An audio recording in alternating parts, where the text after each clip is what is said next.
Welcome to Embracing Infinity, exploring the infinite oneness in the space of love and truth.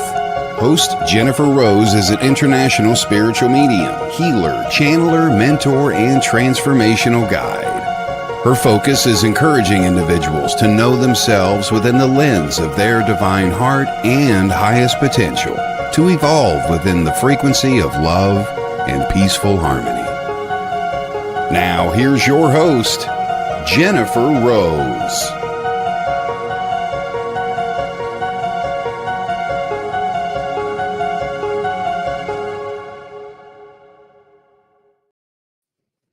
Hello, hello. Happy Friday and happy weekend. This is Embracing Infinity. I'm Jennifer Rose, and we are on the Sacred Spiral Network. Beautiful Lori, could you help me get my background? Thank you, my darling, too.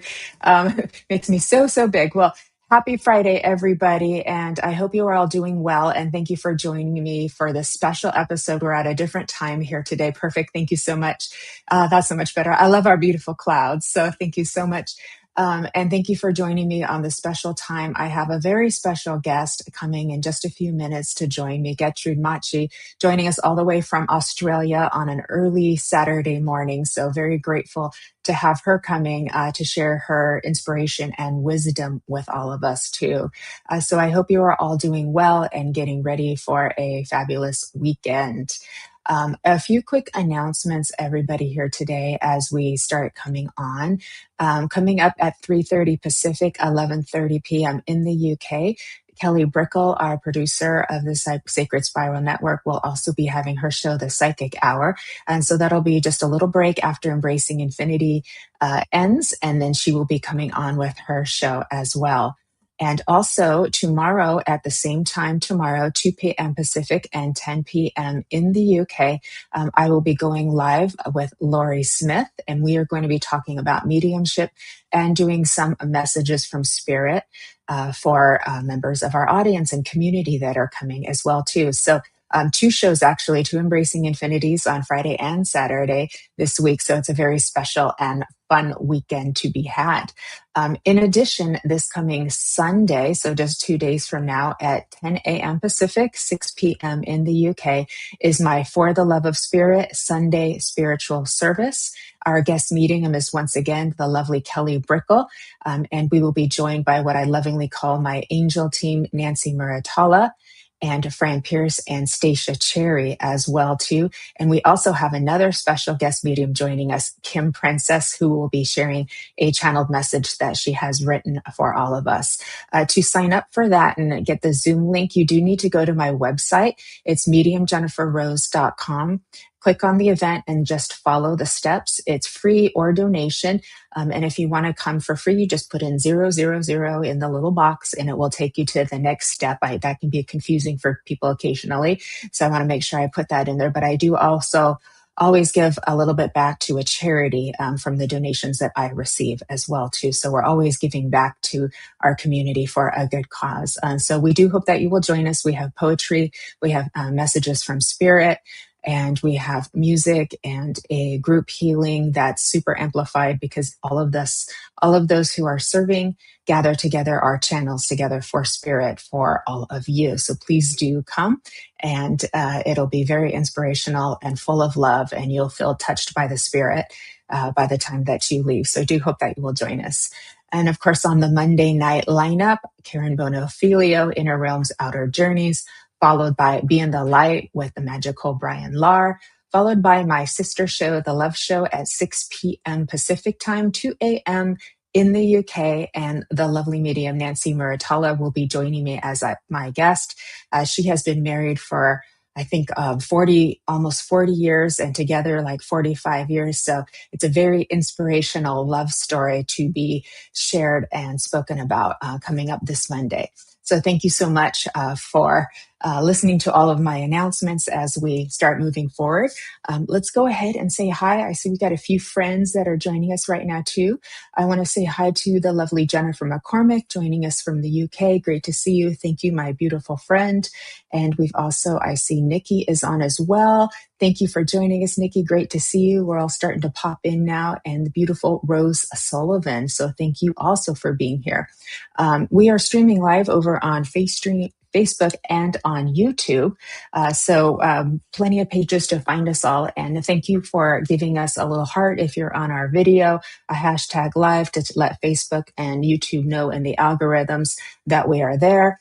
Thank you for the thumbs up, for the subscriptions over on YouTube, and the follows over on Facebook. Greatly, greatly appreciated. So thank you all so much for listening and holding space for me as we start to get going. And without further ado, I am so very excited to welcome the lovely, beautiful, talented, and amazingly accomplished as well, Getrude Matshe. Hello, Getrude. Hey, Jennifer. Wonderful to be with you today. Thank you. Thank you so much for joining me. I'm honored to have you here on Embracing Infinity. Wonderful. Thank you. How are you today, this early Saturday morning for you in Australia? Yeah, I'm good. It's we're in the middle of winter, so it's a little bit chilly, but it's a beautiful day to start the day with you today. Thank you.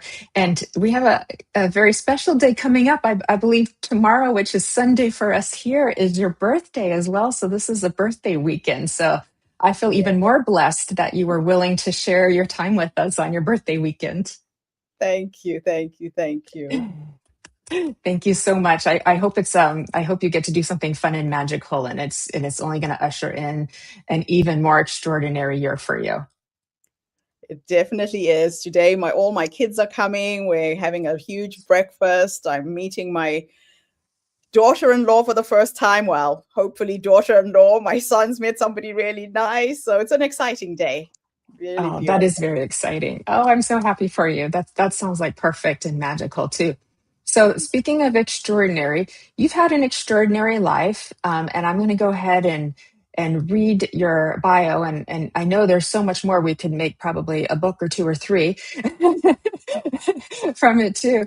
And but let's go ahead. And you've got some happy birthdays coming from our beautiful friends over here in the comments too. So, all right.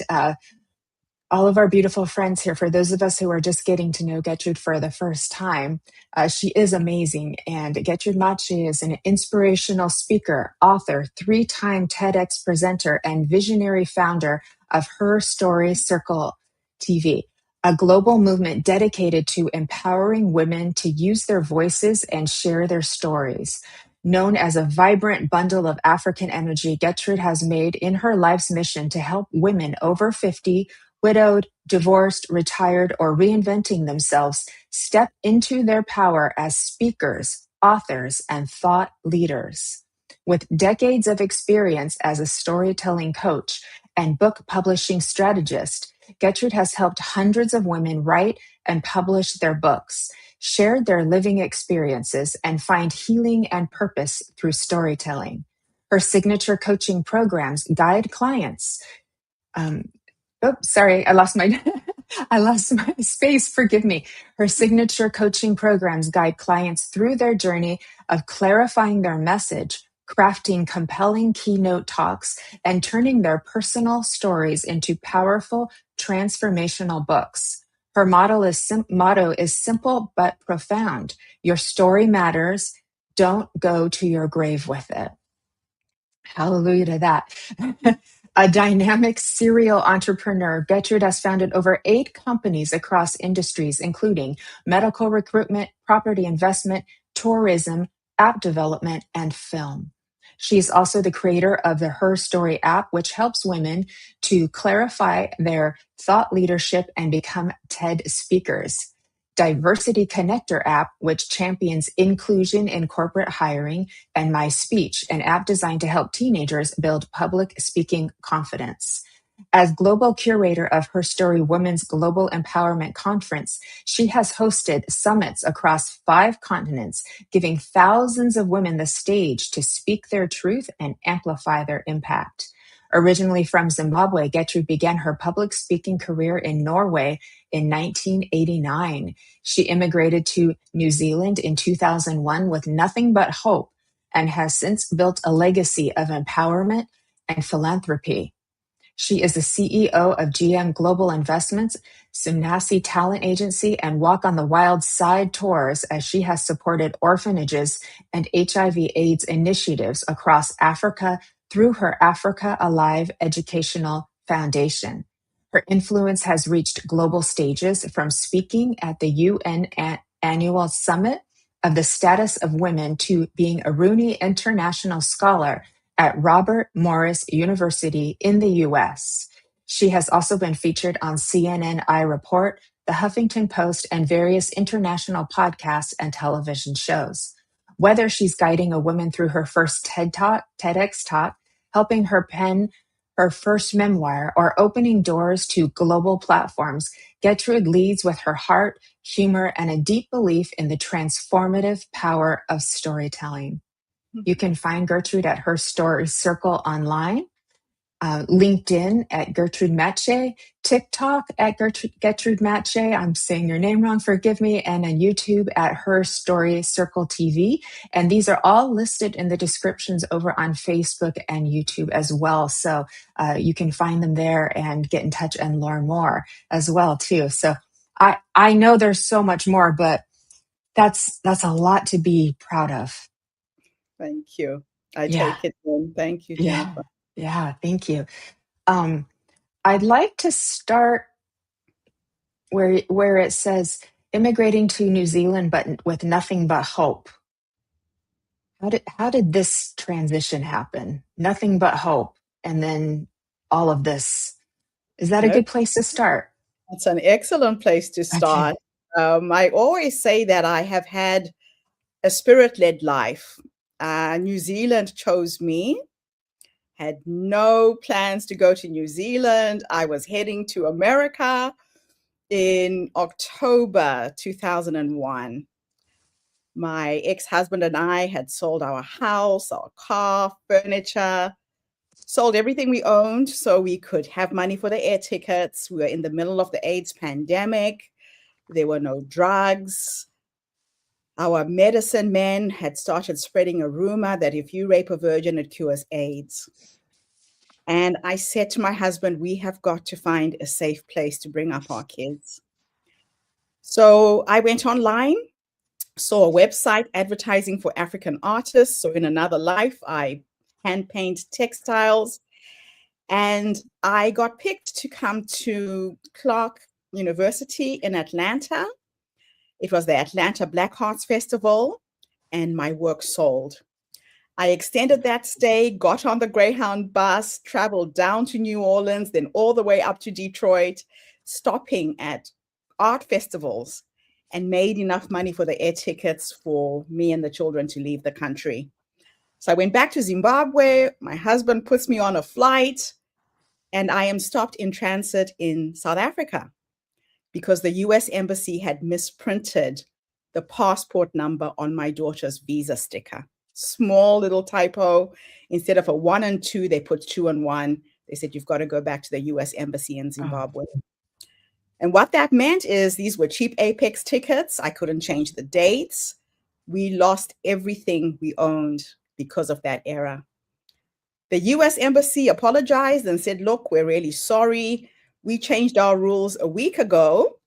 You now need to come back with a bank statement with $6 million before they would correct a typographic error that they had made. Now, given it's Zimbabwean dollars, which in US was nothing, but for us, it's millions, and we didn't have any money. And I remember sitting at home and thinking, what kind of a God would put me on a flight and send me back to hell? We were on the brink of a civil war, and it was horrible. It didn't make any sense. About 3 days after this incident, 9/11 happened. I was heading to New York. I was running workshops in New York, and then I was going to go and settle in New Orleans. I had paid a deposit on a house in New Orleans. By missing that flight, I'm here to share this story, because if I had got on the flight, the building where I was running the workshops was near the Trade Center. I would not be here to tell the story. Oh my gosh. The house that I was supposed to rent in New Orleans disappeared with Hurricane Katrina 2 years later. So when people ask me how I ended up in New Zealand, it's Wow. been a spirit-led journey. One of my cousins found me that week on the Hotmail address book. She was just randomly looking at people's names, picked up my misspelled name, and I'll explain why it's Getrude and not Gertrude. It's my grandmother's name. And she was brought up in a German orphanage. When colonialists came to Africa, they would forcibly remove children from their parents Oh, and throw them in orphanages so they could become Christian. So she didn't know her African name. She didn't know her parents.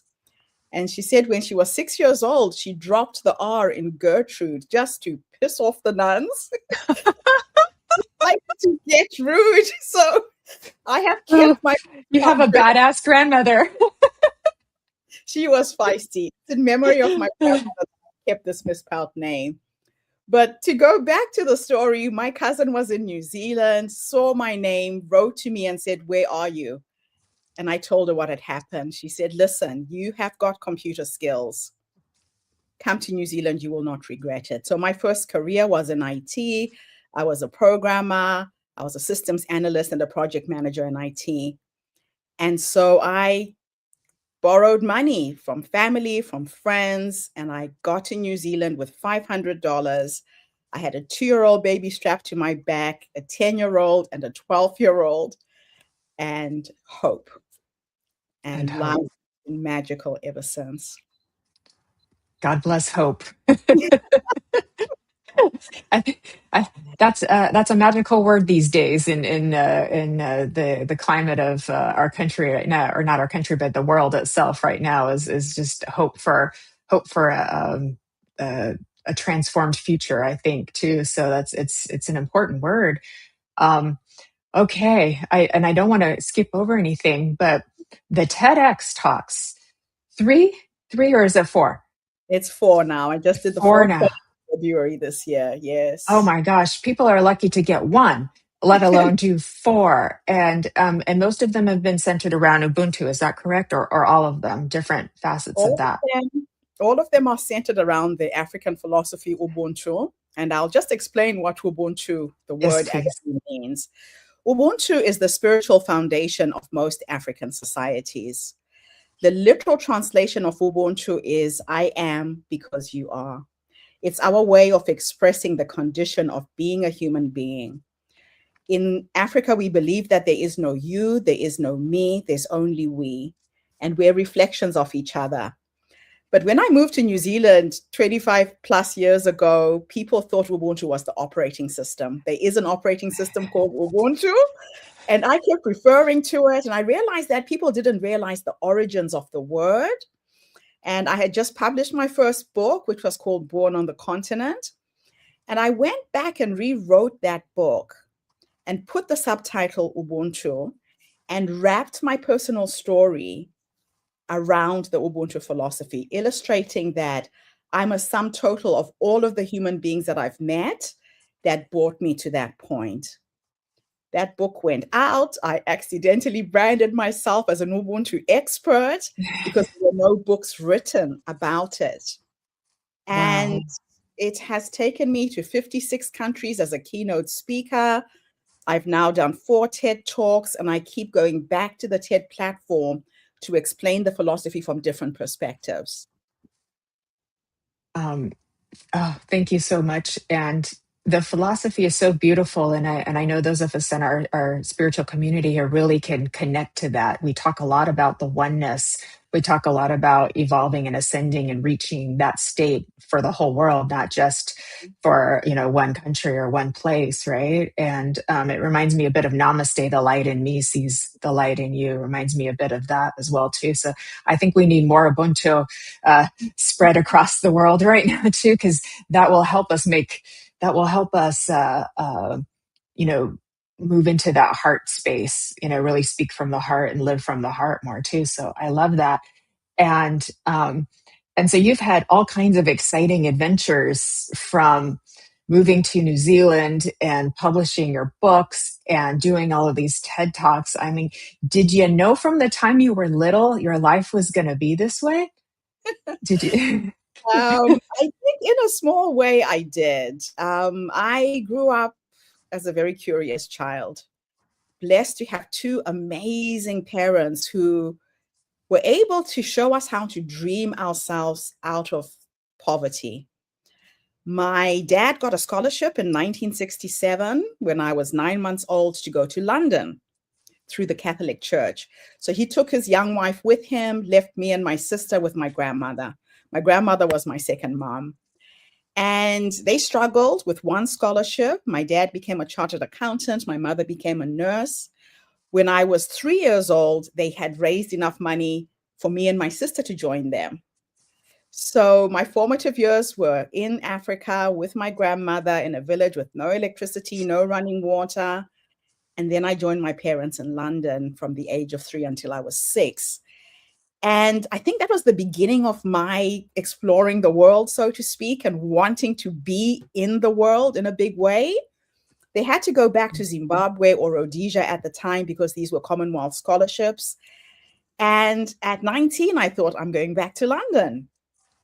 And so I had quit school at the age of 17 to support my parents financially, corresponded to finish high school, and got my first job in IT at the age of 18 and became a COBOL programmer.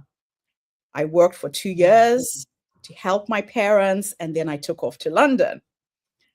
London was stressful. I didn't have a scholarship. I had 3 jobs just to try and sustain myself. But I got into a degree program in South Bank Polytech, which is now South Bank University in Southwest London.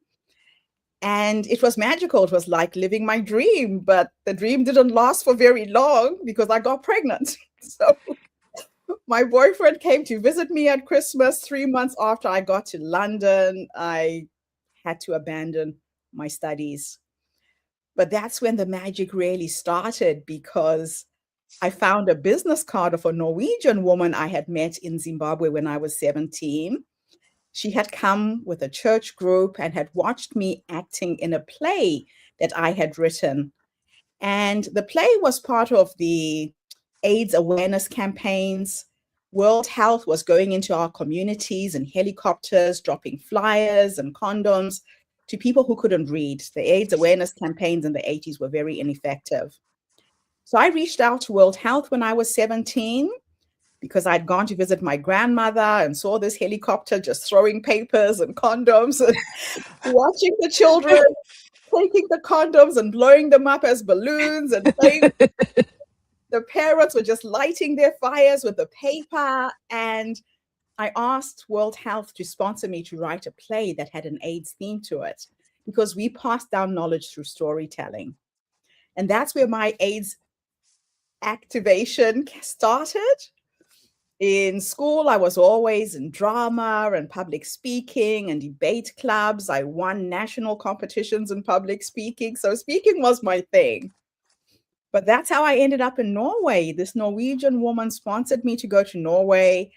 I took part in a musical production about Nelson Mandela and toured the whole of Europe, Denmark, Sweden, Switzerland. And I was pregnant too, but having so much fun. And that first baby is now a professional actor who's taken part in big budget movies with Peter Jackson. He's worked with Denzel Washington. And I'm so proud of my son because I live vicariously through him. He's doing what I would have wanted to have done if I had had that opportunity. So life is magical. It has been absolutely magical. It has been. And I know, I mean, there have been times where you were down to nothing and then had to build from there, right? And it's like, how did you? Because I was on a live last night. We were talking a little bit about this. Like, how do you go from a place where you've lost everything to not staying in that place and being able to see your way out or to see your way forward too, because we talk a lot about manifestation in our community and law of attraction and things like that. So how are you able to know like everything was going to be okay and how it was all going to work out for you? I think because my life has been a bit of a roller coaster ride of ups and downs and ups and downs, I've learned to bounce back quickly. I learned to realize that it's up to you as an individual how long you stay down. My Yeah. last downfall was my divorce in 2015. I was married for 27 years. I lost my best friend. I lost my health. I ended up collapsing with congestive heart failure from the stress. I lost a 6.9 property investing business. I had started investing in properties in New Zealand, became a millionaire, and lost everything overnight. And when I was recovering from heart failure, I remember thinking, if I could undo everything that has happened in my life, where would I be? And I went back to being grateful for every experience.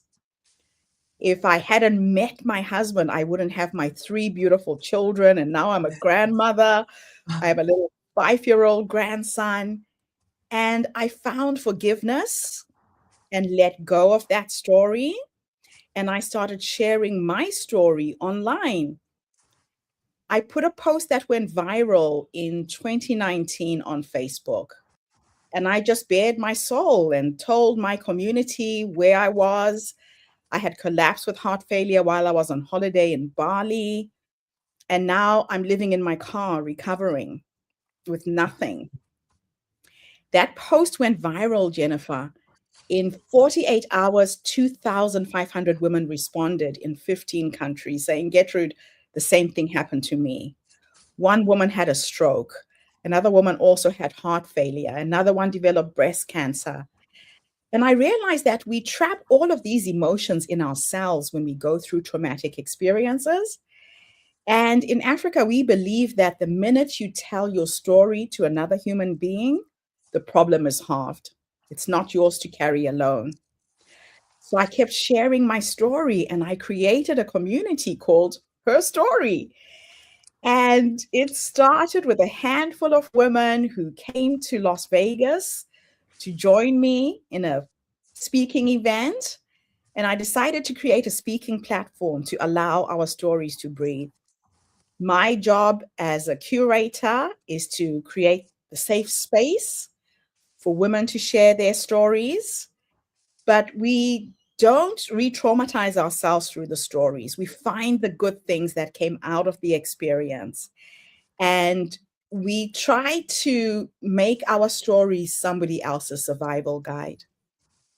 So that if there is another woman who's gone through a divorce, who's had heart failure, who's had breast cancer, your story gives them hope. You were talking about hope earlier. Oh. Yeah. And I look back now, 7 years later, HerStory Circle started with a handful of women. We're now almost 250,000 women in 45 countries. And if anybody had told me this when I was going through my challenge, I would have said, you're lying. This isn't possible. Yeah. So you just And decide how long to stay down. yeah, and you were able to vision into the future. Is that correct? My biggest gift, Jennifer, is I can see the end pictures of things. I can imagine what my life will be like, what the house will be like that I will live in. I don't try and figure out how I'm going to do it. Once I get really clear what the end picture looks like, I start attracting the right people, the right circumstances, the right opportunities. And it's a magical way to live when you don't try with how am I going to do it? You just get clear of where you're going, what the end picture will look like, and you collapse time when you have this ability to see the end. A lot of people don't manifest because they don't have clarity in terms of where they're going. So that would be one of the first steps in manifesting successfully, is to clarify what you want the end to look like, where you want to go. I developed a program called the Visioneering Toolbox. And I didn't know how I was attracting so many opportunities. You know, I met Denzel Washington when I was 17 and took part in a movie with him called Cry Freedom. Wow. Attracted him again in New Zealand 27 years later. He came to New Zealand to film a movie pilot and picked my son to be the main actor in this pilot. I mean, how does that happen to one person to attract such a famous person twice in a lifetime? I ended up meeting people who made The Secret, the movie. Bob Proctor from Canada was one of my biggest mentors. Jack Canfield, Reverend Michael Beckwith, Yeah. John DeMartini. I manifested all of these people in my life when I watched The Secret. I thought, I'm going to do this as a social experiment and see if it really works. And I literally printed out their pictures from the internet, created a vision board. 6 months later, I had pictures with me standing next to each of these people, attending their events, speaking with them on stage.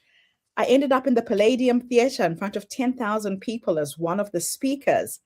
Bob Proctor was the main speaker, John DeMartini, and little old me, you know? So anything is possible. If you want to dream big, you are the limitation in terms of how big you can grow.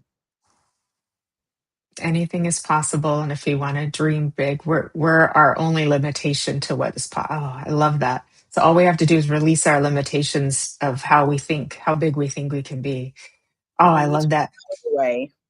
You remind me of Wayne Dyer a bit too, because remember he used to tell the story as how he was in a children's home as a young boy, and all of the other children were quite devastated by their circumstances, and he's like, this is great, there's no parents telling you what to do, and he was just out there like finding ways to like recycle cans and make extra money. And I mean, he just had that mindset as a young child, as you too. It's like you were like kind of born with something magical, so that you could lead us all, the rest of us, on a magical journey of what's possible.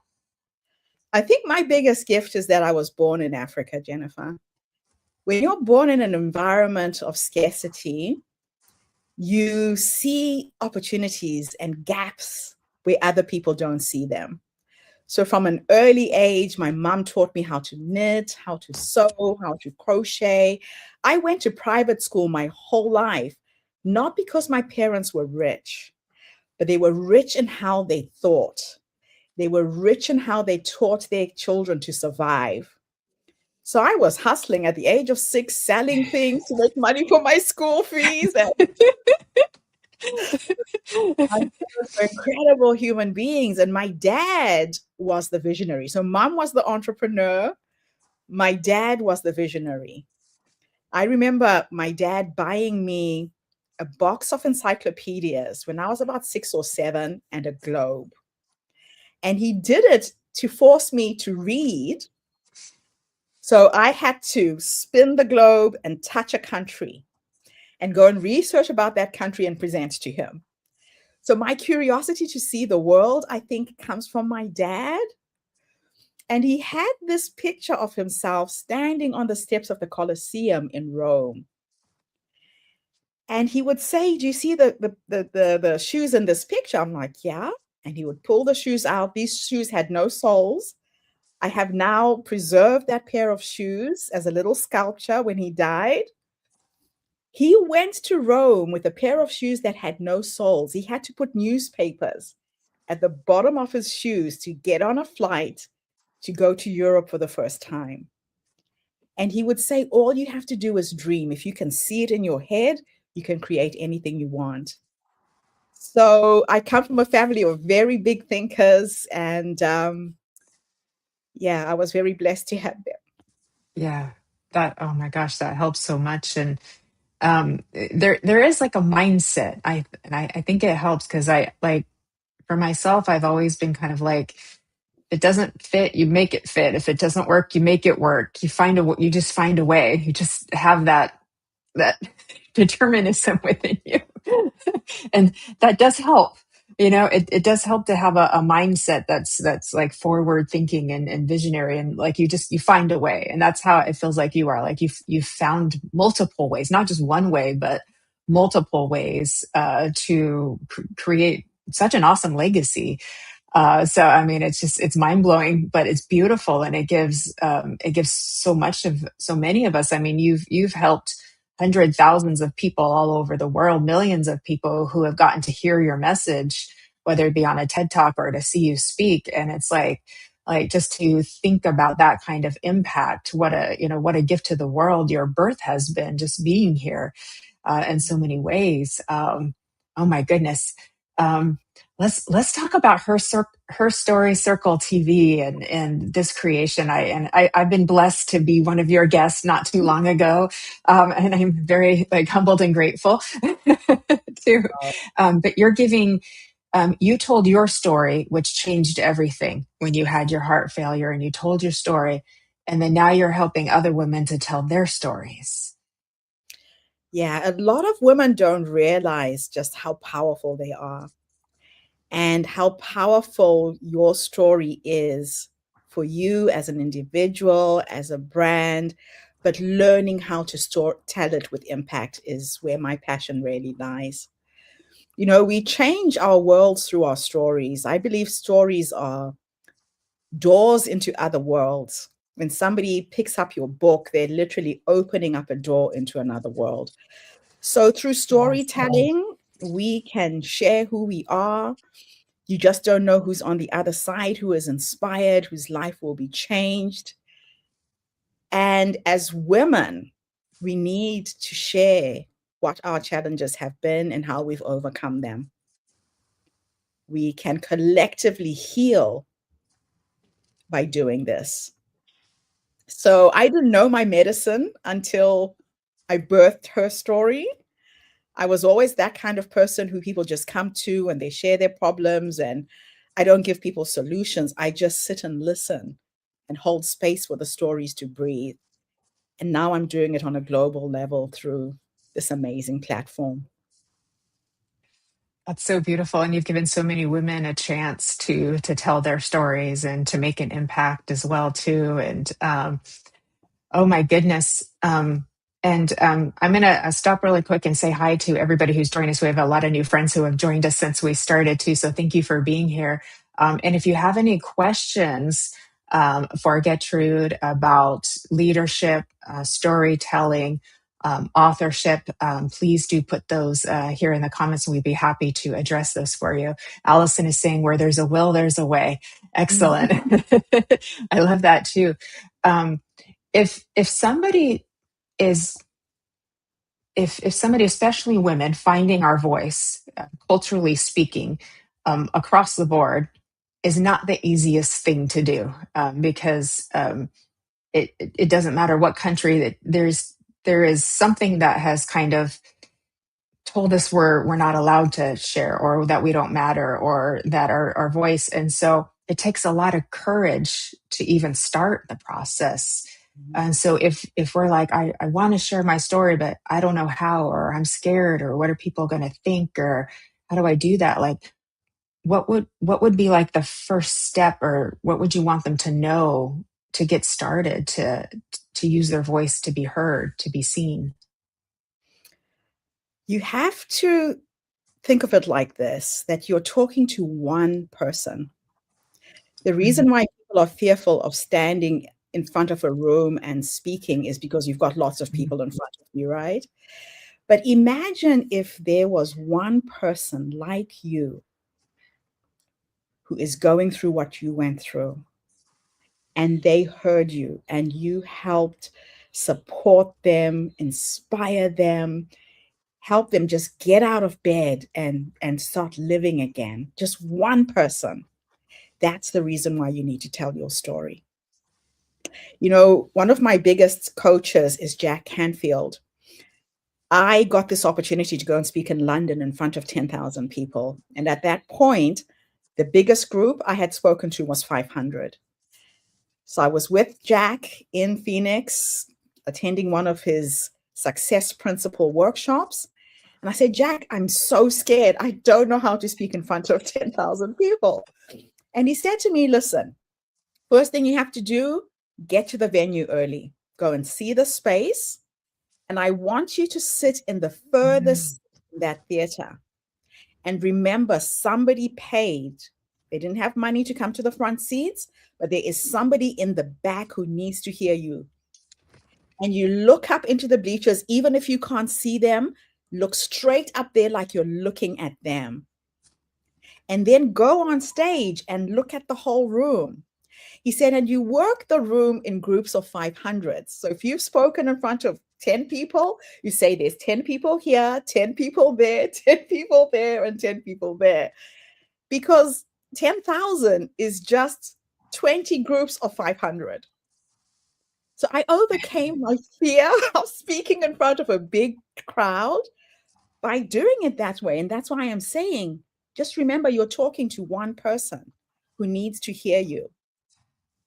And what's beautiful is when you start getting the feedback and people start finding you on social media and writing to you and saying how you change their lives. I have helped create almost 200 libraries in Africa through my first TED Talk. Other African women went back to their communities the same way I did and started building libraries. Now, I couldn't have done that as an individual, but I did it because I gave a speech and I inspired someone else to do the same thing that I had done. And that's the power of storytelling. Oh, oh my goodness. So to sort of unlock the fear is to remember that somebody needs to hear your story, and to just remember that everybody is like one person to help you And get through that. remember, it's someone like you who's going through Yeah, your exact experience, who's waiting to hear the story that you can help. that you Yeah. can. Um, I know public speaking, I think, is one of the number one fears that people have. And I also know with the work that I do, I explain to people being a medium is like being a public speaker, but you don't have any notes and you have no idea what you're going to say. You're totally dependent on this, like, for loving force to provide what is needed. But that still applies even if you do have your notes, even if you do know what you're going to be speaking about. There's an energy that helps to hold you through that. Call it your spiritual essence or the universe, what have you. And third, I also know that that feeling of nervousness is the same response as excitement. So that helps too, like those little. I always say to my clients, when you feel nervous, be grateful. It means you're present. And you can transmute that energy of nervousness into excitement. Just tell yourself, I'm excited. It's a mindset, right? Totally. Yeah. Total mindset. I'm not nervous. I'm excited. It shifts everything. That's what the athletes have to do, like the elite athletes. If you were to ask them in an interview, hey, are you nervous for the race? Or no, I'm excited. They've learned the same thing, because it's you have to get into the zone, right? Of And that they're going too. to also see the end. Remember when I was talking about seeing the end? Ah, See yes. crossing the finishing line. So your speech is the same thing. See people standing and clapping, and you're getting a standing ovation when you finish that speech. Just keep your eye at the end.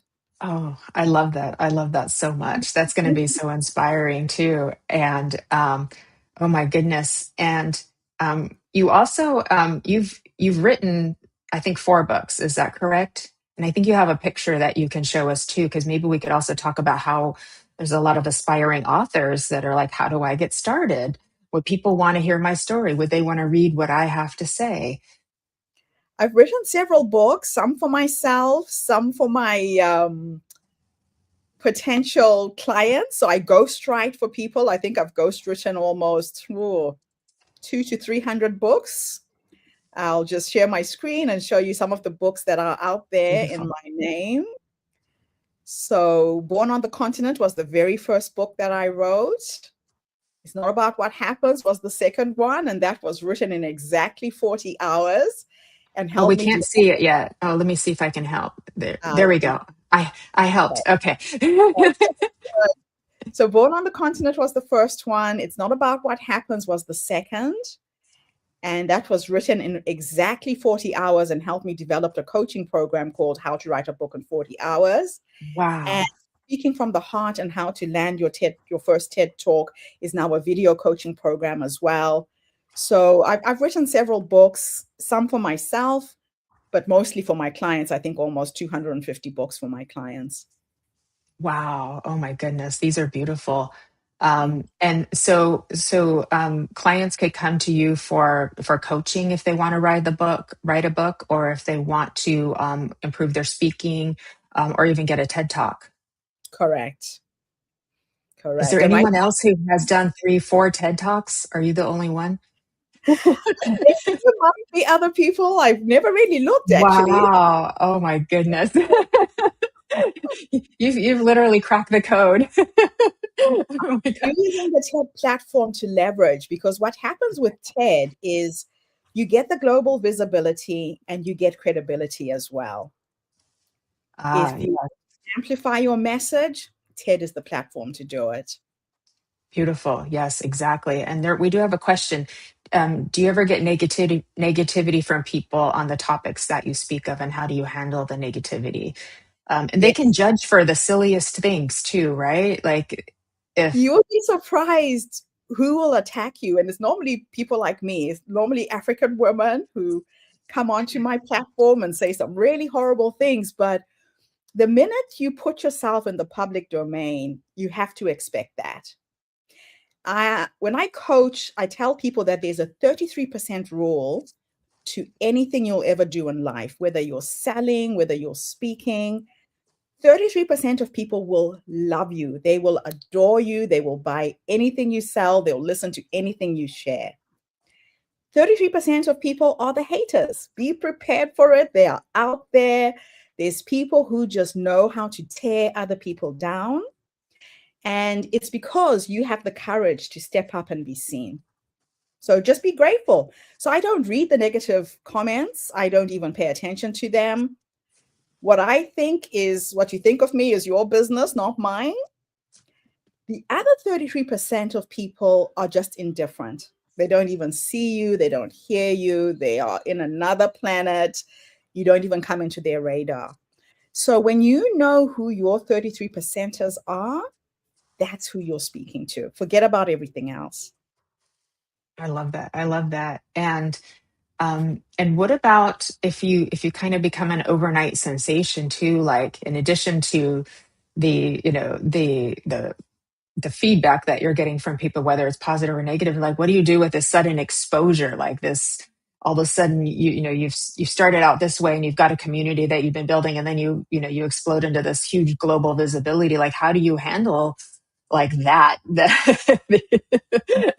because that's a lot? Or how do you help the other women that you're coaching handle that too, because that can Get happen, right? excited. It has happened to me. And when it first happened, it was when I saw the result of the kind and quality of people I was attracting. You mentioned that I'm a Rooney International Scholar. When my first TED Yes. Talk hit the internet, I was found by the billionaire family who owned the Steelers football team on YouTube. So Wow. Mrs. Rooney was a professor at Robert Morris University, and she handpicks people to come to Pittsburgh and lecture at this prestigious university. I was given a 6-month contract, $10,000 a week to lecture 2 hours a week, fully furnished house, a car.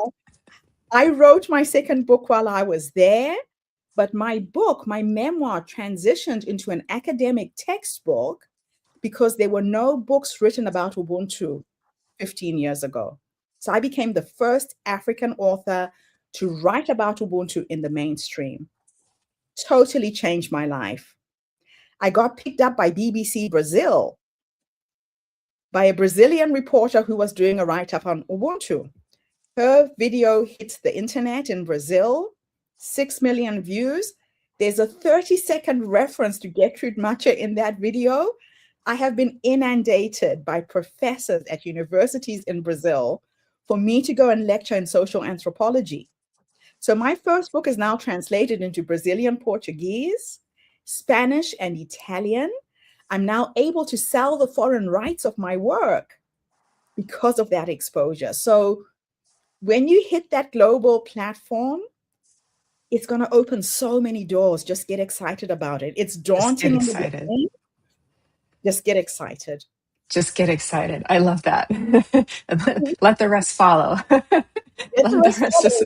exactly. Oh my goodness! And hello, we have so many beautiful friends who have joined us who come on for our show every week. Our beautiful Judith Miller is saying good evening. She's from Ireland too, as well. And we've got Vivian here from Hawaii who's joined us too. And the Sacred Spiral Network, which is the hub of all of our different shows here. She says it's like the TED Talks of the spiritual community, and everyone is very supportive indeed too. too.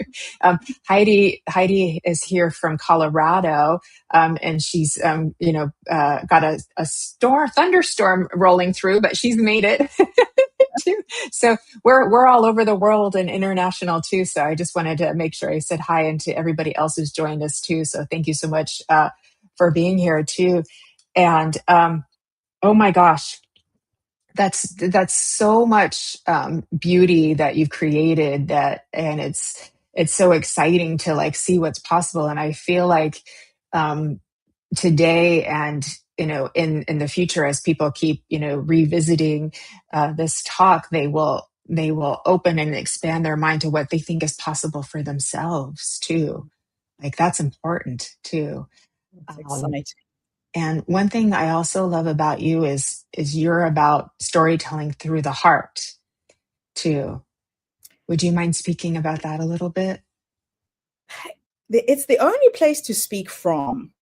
Now, I knew I was a good speaker until I went to Mexico City one year, speaking at a conference. There were 3,000 people at this event. I got up on stage. I had a PowerPoint presentation ready, and the technology failed me. So you can imagine you're standing on a stage in front of 3,000 people and you don't have your PowerPoint. And I remember closing my eyes and I asked the question, how may I serve? How may I serve the people who are in this room? And this voice in my head said, take off your shoes. So if you watch most of my videos, I speak barefoot. And I channeled one of the best speeches I ever gave that day. I just dropped into my heart space and started speaking. I couldn't remember what I said. People came to buy my book at the end of that. And there was a guy who said to me, I don't know what you've done to me. I have never cried since I was 5 years old, but you moved me to tears. And then he hugged me. And when he hugged me, I zapped him. There was like a static electric charge. Yes. It was very hairy. The hair on his chest was standing like this, the hair on his arms. And he said, do you realize that you channeled that presentation? I'm like, no, I don't channel. I don't do that. He's like, something is working through you. And he advised me to go online and study with the HeartMath Foundation. There's the HeartMath Institute. Yes. They have a lot of free programs. So I started studying with them. I got out of my head and I drop into my heart every single time I speak. The human heart pushes out a magnetic field that spans the length of your arms. You know how somebody can walk into a room and you get this weird vibe about them without them saying a word? You can consciously put out a positive vibration when you're in your heart. And when you speak from that space, it transcends gender, race, religion. You speak at an octave that every human being can hear. So it's the only place to speak from, Jennifer. Yeah. It's the only place to speak from. I think that's what really makes the difference of whether you really make an impact on somebody, where they can hear what you say, but have you moved them, right? And I think that's probably the the goal of the speaking and the TEDx is like, are we moving people, inspiring them to want to make their lives better too, to know that they can survive something too. And Yeah. you've said something really important. Have you moved them? They say that people will forget everything you say, but they will never forget how you made them feel. So Yeah. unless you can connect with people through emotion, you can go to Toastmasters and be taught how to present to perfection word for word and still leave people feeling cold. So Yeah. how are you making people feel when you speak? That's where Yeah. your power lies. So it's the energy. It's the energy and how it affects the atmosphere and being connected. We would call that being in the power. You're in your power, but it's also the power of the spirit, like moving through you as when you channeled, right? And then it affects the whole space. And it raises. I sometimes, and I'm familiar with the Heart Math Institute as well, too, with the electromagnetic field. The heart brain is actually more intuitive than the brain, which is amazing because the brain is amazing as Yes. itself, right? Too. And okay, where was I going to go with that? um, I remember what I was going to say is when you speak from the heart and you're able to like help create that atmosphere with the presence, what we call the universe or the spirit. um, I feel like that's a good way for people to have a feeling for what is true for them, because we're trying to see what we can trust, what's true, what makes sense to us too. And if you feel that expansion, that's a good indicator that truth is good for you. Like that feels good for you. That's something that you can take into your system. And it's when things get contracted that might let you know that might not be the information for you at this time too. So that expanded state is a really good litmus for And spirit is working through all of us. yes, We yes, yes, God, yes, we have to remember that we are co-creating our realities with God. That's why indeed. we're here in these little jumpsuits we call our bodies. We chose to come and play on this plane, and spirit is working through you all the time. Yeah. Oh, for sure, for sure. We have one gal, a beautiful Rose Sullivan. She says sometimes it's difficult to get away from the negative thinking and seeing her life in a prosperous way. Would there be a step that she could take to kind of start turning that around? The Thank you, biggest way to Rose. turn that around is through gratitude. I've had times in my life where things are just not going according to plan. And I will sit down with a pen and paper and I will write down everything I'm grateful for. You know, it could be as simple as I woke up this morning and I can see. My heart Yeah. is pumping. I don't even have to tell it what to do, but it will pump 100,000 times for you every single day. And you're not even aware of that. Yes. If you can walk, you can get up and go to the kitchen and get a glass of water. Do you have a roof over your head? You know, Yeah. I meditate when I wash dishes. Every single time I wash my plates, I don't use a dishwasher. I think of my cousins, my relatives, people who live in poverty every day. And I could still be back, but I'm not. So I go back to the simple things that we take for granted every single day. Yeah. You're I hear alive. you. Yeah. It's a beautiful universe we live in. And you've Yeah. just realized you're just here to play. Your soul chose to be here. And there So is it's still beauty everywhere to be found. Yeah. Yeah. I To met feel a guy grateful. I met a young man in New Mexico when I was lecturing at the University of New Mexico. This young man was quadriplegic. He had no arms, he had no legs. Funniest guy I've ever met. And he was a musician. And I said to him, Mark Anthony, how do you wake up every day and just be you? He could only move with the back of his head, is how he maneuvered his wheelchair. And he said, Gertrude, life is beautiful if you know where to look. He said, I Yeah. decided I wasn't going to focus on the things I didn't have. I don't have arms. I don't have legs. I've got my head. I can talk. I've got my voice. I can sing.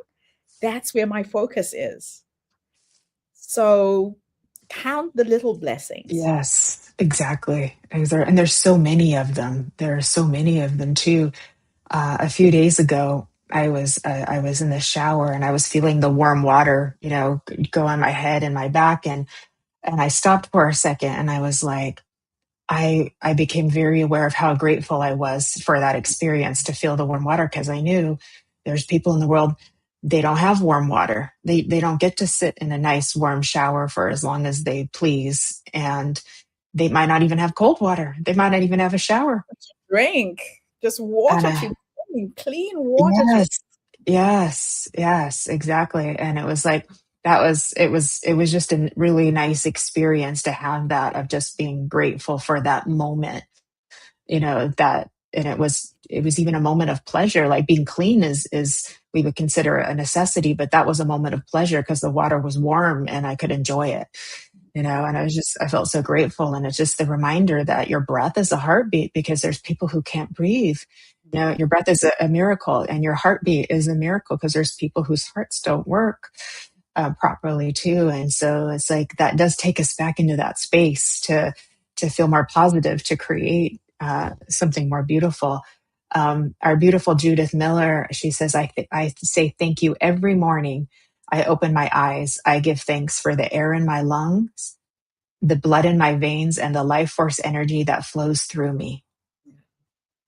That's beautiful. Lovely. That's perfect. Yes.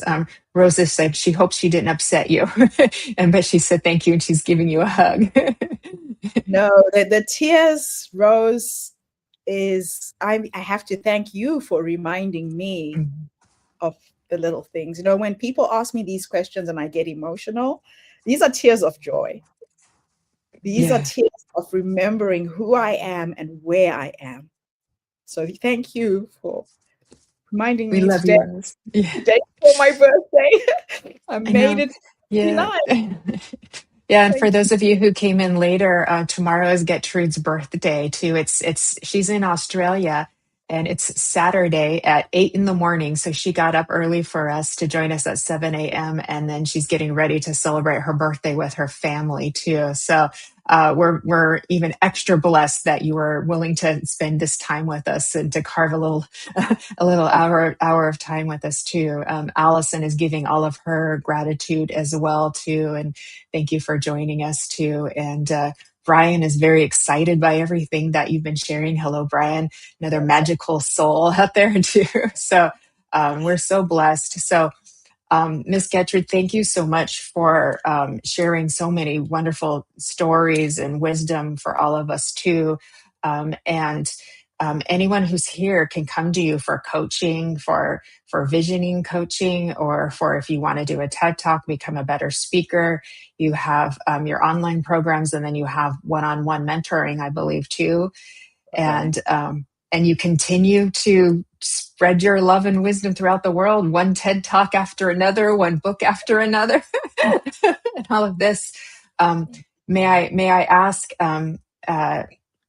and everybody, Kelly Brickle will be joining us in just about half an hour from now with her show. And I will also be live with Lori Smith tomorrow at 2 p.m. Pacific. We're going to talk about mediumship and do some messages as well, too. So 2 Embracing Infinities. And with that, Gertrude, any other words you would like to leave with us? Anything you would like us to know or share with us, too? We've got your website here, too. And all of her information is on the Facebook events and the YouTube events. You can go back and find it and get all of the links for her social media. She's on LinkedIn and Instagram and did a TikTok. And here's her website. Okay. All right. And so let me hand it to you, my love. I would just like to leave everybody with this. They say that the richest places in the world are graveyards. They are full of amazing people who went to their graves with their stories. My grandmother used to say that little children are born with their little fists clutched. We come into this world holding our gifts. Some people go to their graves like this. They don't open up their arms and unleash the gifts that God gave them. So whether you speak, whether you write, whether you inspire people through your music and your art, whatever it is that's in you, that is calling you to step forward and be seen, leave this planet dry. I say to people, but when I die, I will have wrung everything the Creator put in me. I will be bone dry. There will be nothing left. So live your life to the full. Count your blessings every single day. Start your day with gratitude. But don't take your story to your grave. And I'm here to support you if you want to go public with it. Oh, my hands open, everybody. It's given me a whole nother meaning to open hands. No more of this. More of No. this. More of this. Right. Ah, thank you. Thank you. Thank you. Truly blessed and honored to share this space with you, Getrude.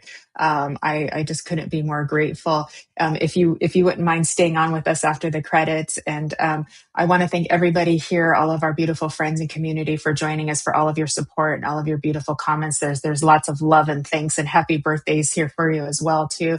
And once again, Kelly Brickle will be coming on shortly with the Psychic Hour, and I will also be live tomorrow with Laurie Smith at 2 p.m. Pacific, 10 p.m. in the UK. We look forward to seeing you for all the future shows on the Sacred Spiral Network.